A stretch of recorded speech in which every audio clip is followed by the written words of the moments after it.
Assalamualaikum warahmatullahi wabarakatuh. Bismillahirrahmanirrahim. Alhamdulillahirabbil alamin. Wassalatu wassalamu ala asyrafil anbiya'i wal mursalin sayyidina wa maulana Muhammadin wa ala alihi wa ashabihi ajma'in. Amma ba'du. Para santriwan dan santriwati Mansajul Ulum dan seluruh pemirsa yang dirahmati oleh Allah. Pada kesempatan kali ini saya akan membincang satu tema yang khusus dihadapi oleh perempuan, yaitu tentang haid dan istihadhah di bulan puasa. Haid ini merupakan takdir dari Allah kepada anak-anak perempuan Nabi Adam, sebagaimana dalam salah satu hadis Nabi dikatakan bahwa haid itu adalah hadza syai'un katabahullahu ala banati Adam. Ini adalah sesuatu yang menjadi catatan, yang menjadi takdir bagi anak turunnya Nabi Adam yang perempuan. Oleh karena itu, kita semua sebagai perempuan setiap bulan akan mendapatkan yang disebut dengan haid.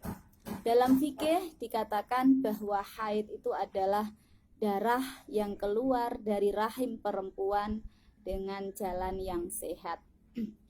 Minimal darah haid ini keluar adalah di usia perempuan 9 tahun. Jadi kalau ada perempuan sudah berusia 9 tahun penuh atau kurang lebih 9 tahun dalam tahun Hijriah, dalam hitungan tahun Hijriah, mengeluarkan darah, maka dia disebut dengan darah haid. Nah, minimal darah haid itu adalah dihitung bisa dikatakan darah haid itu kalau mencapai 24 jam. Keluar darahnya itu mencapai 24 jam atau sehari semalam. Baik itu sehari semalam berturut-turut atau sehari semalam secara terpisah-pisah. Misalnya 3 hari mengeluarkan darah, tetapi setiap harinya hanya 8 jam. Nah, selama 3 hari itu 8 kali 3 24, maka itu sudah dikatakan haid. Kemudian maksimal adalah 15 hari. Jadi kalau lebih dari 15 hari atau kurang dari 24 jam, maka darahnya bukan disebut darah haid, melainkan disebut darah istihadhah. Bagaimana perempuan ketika di bulan puasa mengalami haid? Nah, ketika di bulan puasa perempuan mengalami haid, maka perempuan tidak diwajibkan lagi melakukan ibadah puasa. Kenapa demikian? Ini adalah kasih sayang Allah kepada perempuan. Jadi jangan Anda anggap bahwa kalau saya mendapatkan haid berarti saya tidak bisa beribadah penuh sebagaimana laki-laki. Tidak. Ini adalah bagian dari kasih sayang Allah terhadap perempuan. Kenapa demikian? Dalam ayat Al-Quran dikatakan yas'alunaka 'anil mahid wa yas'alunaka 'anil mahid qul huwa adzan. Jadi mereka pada bertanya tentang haid. Pada waktu Nabi dulu, para sahabat bertanya tentang haid. Qul huwa adzan. Katakanlah Muhammad bahwa haid itu adalah perasaan sakit atau ada rasa sakit, bukan penyakit tetapi menimbulkan sakit. Nah, inilah yang harus kita pahami dari mengapa kita kemudian perempuan itu dalam keadaan haid tidak diwajibkan sholat, tidak diwajibkan berpuasa. Karena orang yang haid itu mengalami kesakitan. Baik itu sakit tingkat kecil, sedang maupun yang sangat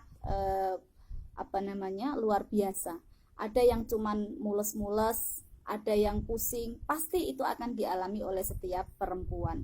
Maka perempuan itu ketika sedang haid mendapatkan dispensasi hukum. Ini adalah bentuk kasih sayang Allah terhadap perempuan. Nah, pada bulan puasa jika perempuan mengalami haid juga tidak diwajibkan berpuasa. Tetapi nanti ketika dia sudah suci dari haidnya, di bulan selain bulan Ramadan akan mengqadhanya atau menggantinya dengan puasa. Nah, apakah ketika berpuasa ini perempuan masih berkewajiban imsak atau menahan diri dari makan dan minum sebagaimana orang yang berpuasa?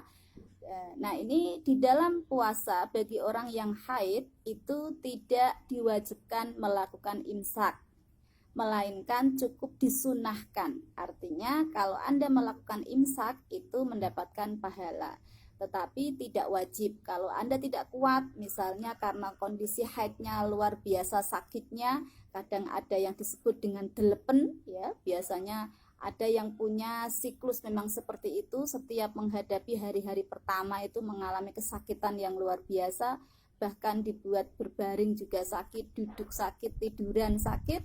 Nah, ini bisa tidak melakukan imsak tidak apa-apa, gitu, karena tidak berkewajiban. Nah, nanti setelah bulan puasa selesai baru kita akan menggantinya. Kalau Anda tidak berpuasa 3 hari atau 7 hari biasanya, maka nanti kita akan qadha atau diganti di bulan selain Ramadan. Nah, ketika qadha ini akan dilakukan selama 1 tahun setelah bulan puasa, ya. Artinya masuk bulan Syawal, kecuali di hari-hari atau di tanggal-tanggal yang diharamkan oleh Allah, di hari-hari yang diharamkan Allah berpuasa, maka kita boleh berpuasa. Yang diharamkan misalnya di tanggal 1 bulan Syawal ketika Idul Fitri, kemudian ketika Idul Adha dan Ayyamut Tasyriq.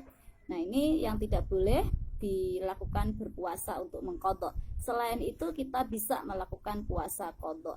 Nah, jika nanti perempuan selama 1 tahun yang berkewajiban qadha ini tidak sempat atau bahkan masih memiliki kewajiban qadha tapi tidak sempat mengqadhanya sampai datang puasa lagi, maka nah ini kita dianggap bersalah. Maka kita berkewajiban untuk membayar yang disebut dengan fidyah.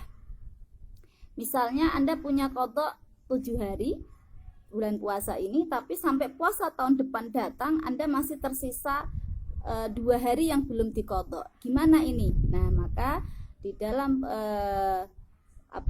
perempuan ini tadi berkewajiban membayar fidyah sebagai ganti karena dia telah melalaikan kewajibannya untuk mengqadha. Nah, fidyah ini semacam denda yang dibebankan kepada orang yang memiliki kewajiban mengqadha puasa ini. Berapa yang harus dibayarkan dari fidyah itu? Fidyah itu yang dibayarkan adalah 1 hari berpuasa yang ditinggalkan itu adalah 1 mud. 1 mud itu sekitar 6 atau 7 on beras, ya, berupa makanan pokok atau beras. Terus bagaimana qadha puasanya? Apakah dengan membayar fidyah itu berarti sudah gugur kewajiban qadhanya? Tidak. Jadi Anda 2 hari yang belum diqadha ini tadi, nanti setelah bulan puasa Ramadan yang tahun berikutnya itu tadi, maka itu tetap wajib diqadha pada setelah bulan Ramadan nanti. Jadi berarti mendapatkan kewajiban 2 karena dia telah melanggar mengakhirkan qadha sampai datang bulan Ramadan berikutnya. Jadi ini dianggap sebagai sebuah kesalahan karena waktunya longgar tapi kita tidak menyempatkan untuk mengqadha. Bagaimana dengan perempuan yang istihadhah? Nah, kalau perempuan yang istihadhah, karena perempuan istihadhah itu bukan haid, maka bagi perempuan yang istihadhah masih tetap berkewajiban berpuasa karena dia dihukumi sebagaimana perempuan yang suci. Jadi dia masih berhak untuk berpuasa, melakukan puasa seperti biasa, dan puasanya dianggap cukup atau diterima, tidak perlu diqadha lagi. Begitu juga sholat, orang yang istihadhah juga masih berkewajiban sholat sebagaimana orang yang suci, tentu saja dengan memperhatikan peraturan-peraturan yang berlaku bagi seorang yang istihadhah.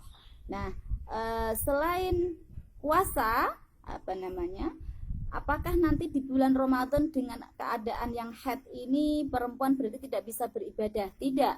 Selain berpuasa, kita masih bisa melakukan ibadah-ibadah yang lain. Jadi jangan khawatir, karena sesungguhnya haid ini adalah rahmat bagi perempuan. dan kasih sayang Allah kepada perempuan, karena justru kalau tidak haid perempuan akan mengalami akan bisa menimbulkan penyakit-penyakit yang berbahaya, sehingga kita tidak perlu khawatir atau tidak perlu merasa tidak sempurna sebagaimana laki-laki yang bisa sempurna melaksanakan ibadah puasa 30 hari. Tidak, karena ibadah yang lain masih tetap kita bisa lakukan, seperti membaca istighfar, membaca kalimat-kalimat thayyibah, berzikir kepada Allah, kemudian membaca sholawat, memperbanyak sedekah, kemudian bahkan juga masih bisa melakukan membaca Al-Quran jika memang membaca Al-Qurannya tidak diniatkan untuk membaca Al-Quran, jadi diniatkan untuk zikir. Misalnya bagi perempuan yang kebetulan adalah seorang hafizah, yang dia harus menjaga Qur'annya setiap waktu, karena kalau ditinggalkan nanti akan lupa, maka diperbolehkan tetap untuk membaca Al-Quran dengan diniatkan zikir kepada Allah. Atau kebetulan kalau Anda adalah seorang guru misalnya, bisa juga tetap mengajarkan Al-Quran dengan diniatkan berzikir atau taklim atau mengajar kepada anak-anak. Jadi tidak, meskipun kita sedang haid tidak berarti kita tidak bisa melakukan ibadah-ibadah seperti laki-laki. Jadi tetap saja kita menikmati, justru akan dengan haid itu mendapatkan diskon, bisa beristirahat, menikmati hari-hari yang tidak biasa, karena perempuan ketika haid itu pasti mengalami tadi adza. Bahkan adza ini itu tidak hanya dialami ketika sedang haid, bahkan sudah terjadi sebelum haid, ya. Maka ada yang disebut dengan PMS, ya, biasanya perempuan mengatakan itu PMS itu. Nah, PMS ini biasanya ada perasaan pusing, pegal-pegal misalnya, kemudian emosi yang tidak stabil dan seterusnya. Ini bagian dari adza, sampai dengan nanti datang haid. Beberapa hari setelah keluarnya darah haid itu masih dirasakan oleh perempuan. Nah, karena itulah hukum itu justru di sini letak rahmat Allah itu. Hukum juga harus memahami kondisi perempuan yang seperti itu, tidak kemudian mengabaikan atau memvonis atau bahkan menjudge bahwa perempuan bukanlah orang manusia yang sempurna karena tidak pernah bisa beribadah. Tidak, karena ini adalah kasih sayang Allah, sehingga hukum juga harus mengerti apa yang sedang dirasakan oleh perempuan, maka perempuan mendapatkan keringanan-keringanan saat mengalami haid. Itu semoga bisa dipahami oleh teman-teman santri yang di rumah dan dimanapun berada. Terima kasih, kurang lebihnya mohon maaf. Akhirul kalam, wassalamualaikum warahmatullahi wabarakatuh.